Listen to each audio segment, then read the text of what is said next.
আপনি কি জানেন, একদিন রাস্তায় এক আন্টিকে জিজ্ঞাসা করলাম কয়টা বাজে। আন্টি বলল বলবো না। আমি বললাম কেন? আন্টি বলল আরেকদিন যে কোনো জায়গায় দেখা হলে জিজ্ঞাসা করবে তাই। আমি বললাম করতেই তো পারি। আন্টি বলল সেই জন্যই বলবো না।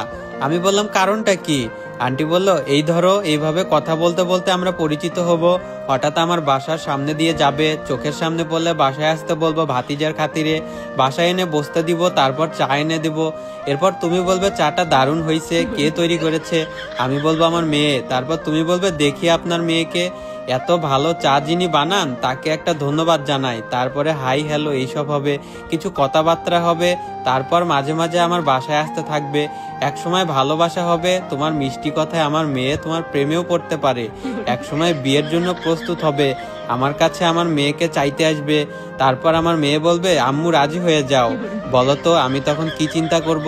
আমি বললাম বলেন শুনি, কি চিন্তা করবেন? আন্টি বলল আমি এমন ছেলের সাথে মেয়ে বিয়ে দিব না যে একটা ঘড়িও কিনতে পারে না।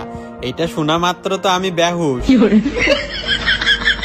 আর হ্যাঁ গাইস, এই ধরনের ভিডিও আপনারা আরো পেতে চান কিনা কমেন্ট বক্সে লিখে জানাবেন। আর হ্যাঁ, ভিডিওতে অবশ্যই লাইক করে দিবেন, আর পেজটাকে ফলো না করা থাকলে ফলো করে দিবেন।